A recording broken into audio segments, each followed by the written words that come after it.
Bonjour à tous. Abordons le sujet plus qu'épineux qu'est le ren. Comme le ten et le zetsu, le ren a deux significations. La première signification, c'est forger. J'ai pas grand chose à dire là-dessus. Forger, c'est déjà le mot exact pour définir le ren. Mais je vais quand même essayer de vous expliquer le principe. Le ren, dans sa première signification, est le fait de travailler la volonté pour qu'elle soit plus forte. Pour renforcer la volonté, il vous faut travailler sur vous-même pour arriver à toujours faire ce que vous voulez faire.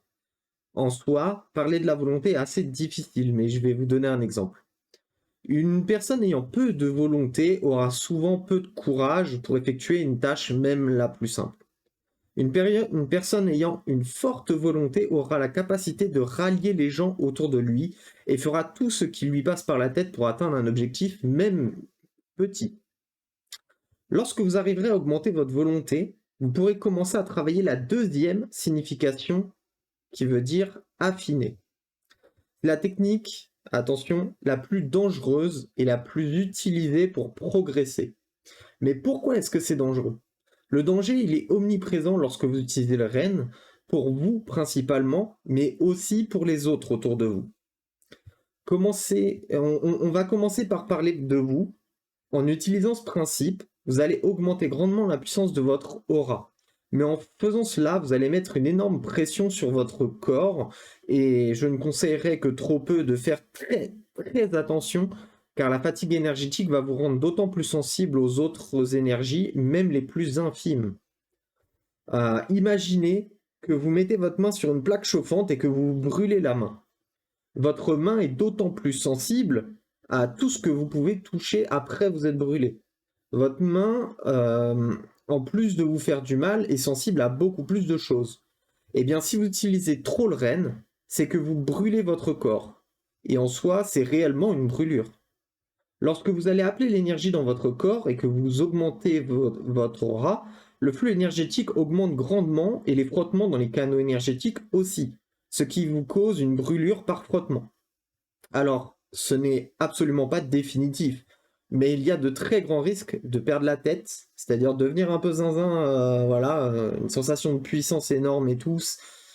Tout le monde n'est pas capable de forger sa volonté, de forger son esprit à un point où la sensation de puissance peut faire perdre la tête, tout simplement, hein, voilà. Je vous mets en garde, hein, clairement. Il y a de très grandes fatigues aussi, voire des nausées ou pire encore, des pertes de connaissances si vraiment vous tombez à court d'énergie. En soi, pour vous donner un ordre d'idée, vous commencez à avoir la tête qui tourne ou ce genre de sensations. Quand vous tombez à peu près à 20%, entre 20 et 25%, vous commencez à avoir la tête qui tourne. En dessous de 20%, vous vous allongez, vous dormez en moins de 30 secondes, hein. Donc, vous voyez un peu l'ordre d'idée. Voilà. Je suis jamais allé jusqu'à tomber dans les pommes, mais je suis déjà arrivé à ce niveau-là. Donc, voilà, ça vous donne un ordre d'idée. Il faut parler aussi des autres. Donc, en fait, le REN, quand vous allez augmenter votre aura, ça va augmenter le flux énergétique autour de vous. Ça va créer des courants énergétiques. Et donc, votre aura va créer des mouvements énergétiques autour de vous qui vont affecter les autres et ces mouvements énergétiques vont faire la même chose que sur vous. En fait, comme ils n'ont pas une défense assez élevée, si en fait dans le cas où on est dans un monde où tout le monde connaît l'énergie, il n'y a pas de problème. Mais là, on n'est pas dans ce cas-là, on est dans un cas où vous êtes sûrement le seul à 10 km à la ronde à apprendre le REN, et du coup, les gens ne sont pas préparés à se protéger. Du coup, en fait, leur aura, elle va leur servir à rien à côté de votre REN, et ça va brûler aussi leur corps. Par frottement. Attention, c'est pas une brûlure par flamme ou quoi, c'est par frottement. Du coup, euh, vous vous mettez en danger, mais vous mettez les autres en danger aussi parce que bah, eux ont pas leur choco d'ouvert, ils sont pas prêts à rentrer dans ce monde ou à travailler leur énergie. Et en fait, en brûlant leur corps va réagir et il va devenir plus sensible à l'énergie. Ce qui fait qu'ils vont ressentir des choses qu'ils sont pas censés ressentir, en tout cas qu'ils ne veulent pas forcément ressentir, et ça peut amener à des grosses problématiques. Donc je vous conseillerais que trop de faire très attention, c'est une des techniques les plus dangereuses à utiliser avec modération, essayez de vous mettre un peu à l'écart si vous voulez vraiment le travailler, Dites bien aux personnes autour de vous, surtout s'ils y croient, hein, mais que ça peut être dangereux pour eux. Voilà, il faut être franc, comme ça au moins vous prenez aucun risque. Voilà. Maintenant que vous êtes prévenu, voici la manière pour travailler le REN. Il va falloir vous détendre pour améliorer le flux énergétique. Ensuite, vous ressentez votre aura et vous augmentez le flux énergétique vous parcourant dans votre corps. Lorsque vous sentirez une pression, qu'elle soit plus ou moins grande, c'est que vous avez réussi à faire le REN. Après, pour travailler encore plus, évidemment, vous augmentez d'autant plus le flux énergétique et donc d'autant plus la pression que vous ressentirez autour de votre corps. Voilà. J'espère que tout se passera bien pour vous, surtout si vous êtes un débutant. Ne faites pas plus de 30 secondes par jour. Ensuite, vous pourrez augmenter progressivement de 30 secondes à chaque fois, à chaque itération. Mais d'abord, faites 30 secondes.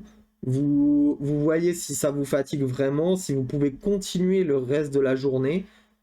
Si le lendemain, vous voyez que le 30 secondes, bah, ça allait, peut-être que vous pouvez augmenter de 30 secondes supplémentaires pour continuer, essayer de trouver votre limite.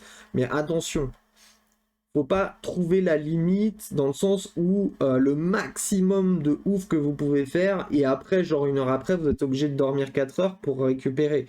Non, il faut que vous trouviez votre limite où vous allez arriver à ce niveau-là et ce niveau-là vous permet de faire votre entraînement de REN, mais surtout de pouvoir avoir assez d'énergie pour continuer tout le reste de la journée et jusqu'au lendemain.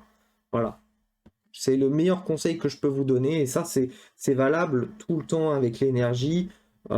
Si vous n'êtes pas capable de tenir le reste de la journée, ça veut dire que vous êtes allé beaucoup trop loin parce que vous avez une vie à gérer, vous avez autre chose à faire que juste de l'énergie.